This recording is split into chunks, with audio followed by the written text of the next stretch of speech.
Good morning.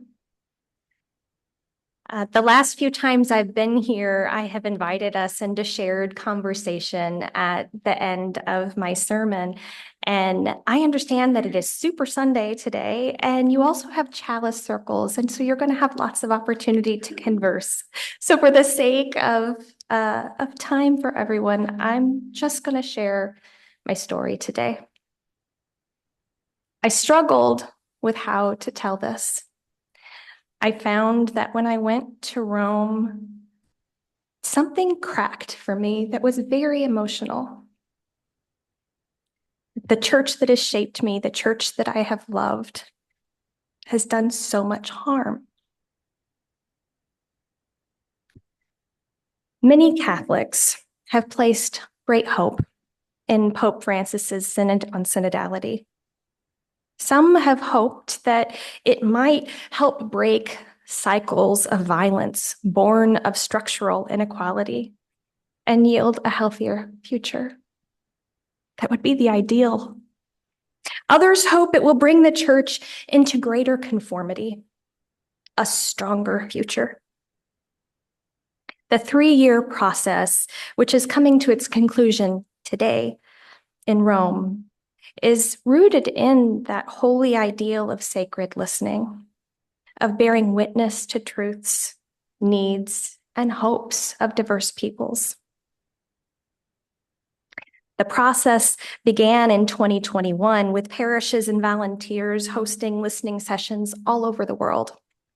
And it was an incredibly powerful process.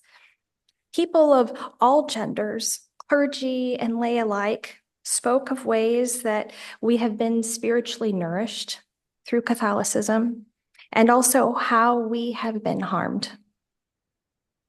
We shared reasons we've left the church or live at the margins, and shared reasons why we stay.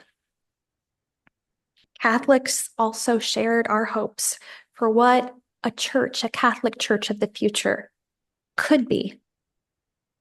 In a group I participated in, a deacon, a male clergy person, listened with sincerity to those of us who shared stories of being harmed by the church. These are trauma stories. They included topics related to sex, divorce, abortion, women's inequality, clergy abuse, and LGBTQ plus exclusions, all in my group of about 8 people. The listening space was holy. Our stories burned like sacred offerings, candles lit with hope of healing in the shadows of the Vatican. In this global process, the Pope also sought feedback from people of other denominations, religions, and no religion at all. We all share the same world after all. How can we be sincere as a listening church if we only listen to our own echo chambers? That was a noble ideal. Many of us at the periphery were skeptical from the start. Some of us tried very hard to keep an open mind. For the Synod on Synodality to succeed really would be marvelous. Until now, Catholicism has shaped world history through dominance, dogma, and violence. What if we actually did that gospel-inspired work of reshaping ourselves and our world and loving equality and universal human dignity? True synodality would teach Catholics, especially those in present power, to not only listen to others' realities, but it would teach participants to accept responsibility for the evil done to women and minorities through our collective embodiments of patriarchy and supremacism. It could be a first step in sincerely working together to end cycles of violence that plague our past and our present. Unfortunately, the actions and words of the Pope and some of the highest ranking officials have undermined the very ideals of synodality and justified the skepticism of Catholic critics. I experienced this firsthand when I went to Rome at the beginning of October for the opening of the final Synodal Congress. I had the honor of being there to represent Roman Catholic women priests as a member of women's ordination worldwide, which is often referred to as WOW. We are a global Catholic movement for women's ordination. So together, we gathered at the margins of the synod with other Catholic organizations to uplift the voices of that the Roman Catholic patriarchy has been systematically squashing in the process. Because even before this final Congress began, the Vatican took all the feedback, the wonderful feedback the Church has provided, and intentionally eliminated hot topics from their agendas, including women's ordination and LGBTQ plus affirmation. That gave us all the more reason to bring our witness to Rome. They can keep us out of the room, but they can't keep us from making noise in the streets. So we did. The night before the Pope's Synodal Congress began, our group gathered at the Basilica of St. Praxedes to pray for the Holy Spirit to carry the voices of women and marginalized people throughout the Synod, rolling away the stones of injustice. Women told their stories of being called to priestly ministry and confided the pain and difficult decisions facing us all. Bishop Jean Marchant of Roman Catholic women priests told the story of her call to priesthood, the grief she faced, and the joy and gifts of living into her vocation. Her words sparked flames of truth in the shadow of the Vatican. Pregnant, Zuzana Radzik of Poland gave her testimony. She told us how she doesn't know if she will baptize her soon-to-be daughter in the church. For as much as she has loved the Catholic Church, its unbending patriarchal rigidity has shown her that it is not safe for women. Why would she baptize her daughter into a system of such inequity? That is the question she's grappling with.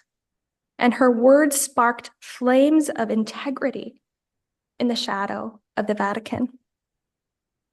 And on the morning of October 2nd, I donned my fun red suit, head to toe, and joined activists from Women's Ordination Conference, WOW, TECLA, Catholic Women's Council, and Future Church to make some joyful noise down the road from St. Peter's. We told the Vatican to stop kicking the can on women's ordination, and leaders from WAC and WOW answered questions from the press. I actually have a couple pictures I can share. Okay, so this is Jean Marchant. She was the bishop who told her story at our gathering. This is Zuzana telling her story. And then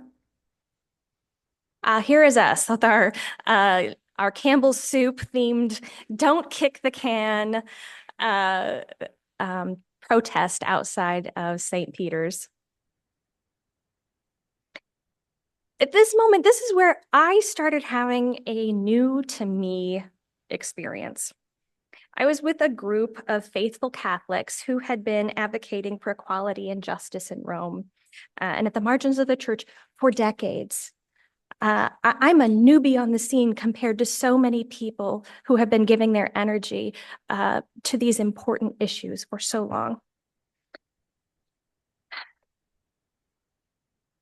But it became clear to me in a much more visceral way just how marginalized we are as Roman police shadowed all our movements. We had secured all of the proper permits within Rome to be there within Roman city limits, not the Vatican, but visible to the Vatican. But the police reminded us over and over again, you only have an hour, and made us disperse very quickly. Okay, they're doing their job. we decided, well, hey, let's all go out for coffee. We had a lot of fun this morning. So we walk down the street and we go to the coffee shop and the police follow us. And I have another picture. I started to take pictures of them because they shadowed us for like a couple hours, even though we were no longer doing an action. But it's like they had to make sure that these women were not causing trouble. Then here's another picture. I was just being obnoxious. Then we were walking away. We had all dispersed and they were still watching from various points on the bridge. And I told Miriam, I said, hey, Miriam, quick, selfie. And I did this. And as I did it, if you can see him, he put his hand up to cover his face. I was like, what in the weirdness is this? You know, not long after that, one of our group leaders called the police station, one of our group leaders was called to the police station and questioned about our plans for the rest of the week. Whether someone had tipped them off or they were searching out our social media, either way, they discovered we had an action planned on Friday that we hadn't disclosed to them. We hadn't disclosed it because the Vatican won't provide permits. And our hope and our goal was to make ourselves present to delegates who were gathering, going into the congressional session. And we were going to hold signs that I'll show later. They're fans that just say, you know, supporting that women can be priests, right? So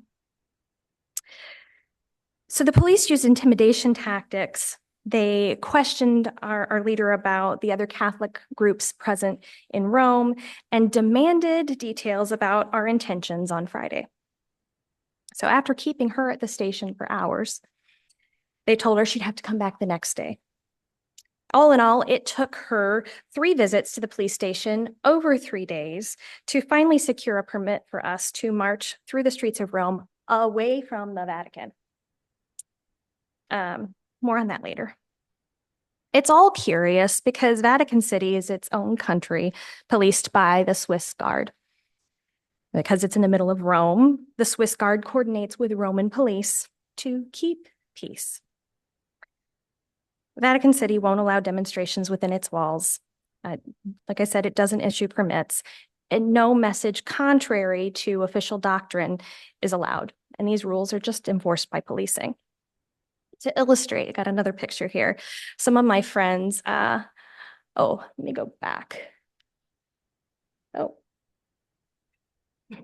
These, my friends, they were detained in 2022 for carrying these parasols outside of St. Peter's where the cardinals could see them. My favorite parasol is one that says sexism is a cardinal sin. I was told that the items were confiscated, and somewhere in Rome there is a place where they hold all the items that have been confiscated over the years. I would really love to see that museum. So all this to say, I knew detention was a risk when I showed up in Rome. I thought I was prepared for that reality, but what I didn't expect was to be profiled as a member of an advocacy movement, and to be stopped and inspected by the Swiss Guard for taking an afternoon stroll through St. Peter's Square. We weren't doing any activities. This is later in the day. This is after, we were followed in the morning and the police called, Kate down, and then just going through a walk. I hadn't been to St. Peter's yet. And going through the square, and a couple other people ahead who we knew were like, hey, how are you doing? Giving hugs. And they're like, we know you. We need all your passports. And then they took our passports, and I had a picture there of this is us. Like, I'm still taking pictures. That's him on the right, with the passport. And this is my group of us. We're just like, why are we doing this? Why are we here? So keep in mind, this is like really that on October 1st in the evening, we had a vigil. On October 2nd in the morning, we had our, lively can action. Then we have somebody called the police station, and then we're walking through doing absolutely nothing, and we have to be inspected. this started to feel a little heavy. And we started to wonder how effective we were going to be able to be bringing our message to the Vatican. And that's when it stopped being funny to me. I really started to feel this whole heavy, whole soul grief. The police state reality of the Vatican is a microcosm of the exported theology and dogma that puts a chokehold on Catholics and non-Catholics worldwide. It dictates norms, realities, and worldviews that impact all aspects of public life, maintaining male Christian supremacy and as a global ideal. Vatican officials, and many, but not all, male clergy, have made themselves the pinnacle of creation and the creator. Men alone can act in persona Christi, or in Christ's image as priests. They alone can interpret meaning and dictate what is taught. They decide who is truly Catholic and who is a heretic. And rather than engage in sincere and open dialogue, they are quick to mute any who question their power structures and royal decrees. Put more plainly, the Pope and Vatican officials have a history of employing physical and economic aggression to maintain power. They fire gay and lesbian teachers from Catholic schools. They excommunicate and laicize male priests like Roy Bourgeois, who stand in solidarity with women called to priestly ministry. They bully questioning priests and religious communities into complicity by holding their livelihood above their heads. They pour money into campaigns around the world to fight women's reproductive freedom. And they do petty things like detain people for holding up signs for equality in St. Peter's Square. I got a picture of this one too. This is, here we go. This one. Friends here from We Are Church International were detained for hours for holding up this sign. Actions speak so much louder than words. The loyalty of senior Vatican officials is not to the gospel, but it's to the patriarchal creature they refer to as the Holy See. My words today express a fraction of that fracture of woundedness I felt in St. Peter's when our group gathered on the second night in Rome to pray for an opening of hearts at the synod. We gathered in St. Peter's Square, and our first idea was we were all going to light baptismal candles and just stand in a circle, and we had a quiet vigil that we were going to do off to the side. This isn't a protest. It's like people praying in St. Peter's Square. But with all the attention we had been getting, and we were told specifically, don't let us catch you protesting without a permit just hours before. We prayed without candles, and it broke my heart. With every word sitting in the heaviness that is Vatican Square and Vatican City, I choked on my tears. I've given so much of my life and love to this church. I've always known myself to be part of her, and the church is part of me. I'm willing to attend to the wounds of patriarchy and Christian supremacy that reveal themselves in me. It's inevitable. Like racism, we can't decide that we don't like it, and suddenly we're done with it. We have to commit to its undoing, and it will be the work of generations. I have faith that we will find something much more beautiful and lasting when we do.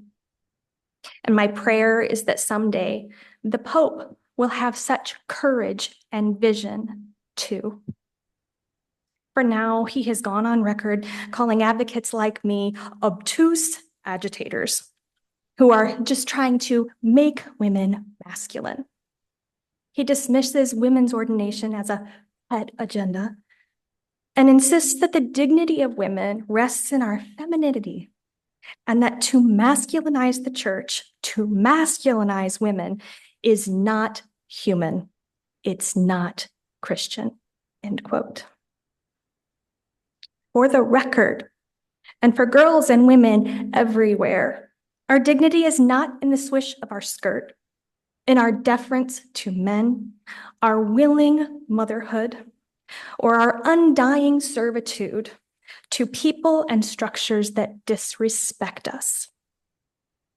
Our dignity, regardless of gender, is in knowing ourselves as whole human beings, nurturing our humanity with care, and living into who we are called to be with love, conscientiousness, and compassion. Thankfully, there are abundance of free-thinking Catholics in the world, including theologians from leading Catholic institutions who wholeheartedly agree. The Pope is lonelier than anybody would want him to be in these principles. He just has the most power. UC Louvain, which is a prominent Catholic university in Belgium, issued a public statement after Pope Francis visited the university and spoke to them about women's roles. This was in September, and the university replied, UC Louvain expresses its incomprehension and disapproval of the position expressed by Pope Francis regarding the role of women in church and society. To me, their response is a light of respect for women in the shadow of the Vatican. Courage is everywhere. Advocates took our courage to the streets of Rome again on Friday, October 4th, following the orders of the Roman police, and with them as our faithful companions, we marched around the periphery of the Vatican, singing and chanting. I got another picture here. At some point, these were our ordained women fans, and they said, "Why not me?" In various languages. At one point, this group divided, and some of us had decided to risk arrest to take the visible message within the walls of St. Peter's. Susanna, who was the pregnant woman I spoke of earlier, feigned that the pregnant lady is heading back, and she turned and started to go back to where we had come from. And some of the younger women were like, "Oh, well, we'll walk with you." But the police had their eyes on the more prominent known figures from Women's Ordination Conference and Women's Ordinations Worldwide, so they ignored the pregnant lady. I mean, what's a pregnant lady anyway, right? So the police followed us, and we made just a joyful noise in the streets. People cheered back with us. And we frightened a poor young priest when he was stuck at a street corner with us waiting on a traffic light. He was cassock, full gear. And we started singing to him, one baptism, one spirit, one calling for us all. As soon as that light turned green, he ran the other way. He didn't cross the crosswalk with us. And then there was a young father who was carrying his toddler on his back. I got a picture of this guy too. And we were chanting, cute phrases like, "I'm a fan of women priests. I'm a fan of justice." And the guy with the yellow backpack there had a baby girl on his back with beautiful brown curls. And when we said, "We're a fan of women priests, we're a fan of justice," he shouted back, "We are too." It was joyful. It was good. And so while we continued our route, the younger woman, the pregnant Susanna, included, risked detention in St. Peter's Square, but they triumphed. They were not arrested, and they were able to stand there. Oh, did I get the picture of them? Yep, they held up this prohibited sign that says "Ordained Women" in the middle of St. Peter's Square. It's the little things, but that gave people a lot of joy. People will say that the wisdom of the church moves slowly. And when we talk about bending the arc of justice, it's true. Moving humanity toward full equality and a healthy planetary community will be the work of generations. But when Catholic clerics tell women and minorities to be patient, that the wisdom of the church is necessarily slow, and that they will study the question of women again and again and again. It's just a talking point made in bad faith. Every time I hear someone revere the glacial slowness of Catholic reform, I think of Reverend Dr. Martin Luther King, who wrote in his letter from Birmingham jail, "This wait has almost always meant never. It has been a tranquilizing thalamide, relieving the emotional stress for a moment, only to give birth to an ill-informed infant of frustration. We must come to see with the distinguished jurist of yesterday that justice too long delayed is justice denied." Those who can afford to wait for justice are those who are too unaffected by it, those who feel too little pain. They prioritize their comfort and dismiss the urgent needs of the oppressed. In all movements, liberation never happens without people from the margins resisting, organizing, and acting together for justice. The liberating spirit has been alive in the shadow of the Vatican this past month. In addition to the stories I shared, Future Church took Mary Magdalene to the synod, petitioning for women's stories to be restored to the Catholic lectionaries, or actually put in the lectionaries for the first time ever, starting with the Gospel of John that tells the story of Mary of Magdalene, apostle to the apostles on Easter. They met with some success. They were allowed to meet with the Vatican. And on October 18th, the Association of Roman Catholic Women Priests, which is different than Roman Catholic women priests, but we're born of the same movement. We just have different organizational structures. But ARCWP ordained 3 priests and 3 deacons on the Tiber River in Rome, and bringing international attention to the persistent call of women's vocations. Their historic ordinations have been bearing the light of holy possibility in the shadow of the Vatican. The Pope can call advocates like me obtuse and immature from now until the end of time, and they will. Many of men of the church, and women too, will parrot him. I have comparatively little power, just love, passion, and time to spend with more expansive congregations like you all, where you share your pulpit with people of diverse walks of life. And I thank you for that. In my eyes, you play an important role in the reordering of the world, in setting value-based examples, so that someday, when the Old Boys Club decides they're ready to change, there will be people ready to mentor them along the way. So as we conclude my message, I would just like to invite us to all together recognize that this is a journey of our shared humanity, where power structures like the Vatican, even if they're not our own, are influencing our society in every way, shape, and form. And pray that together we continue to light candles, our own candles, in the shadow of the Vatican. Thank you for having me today.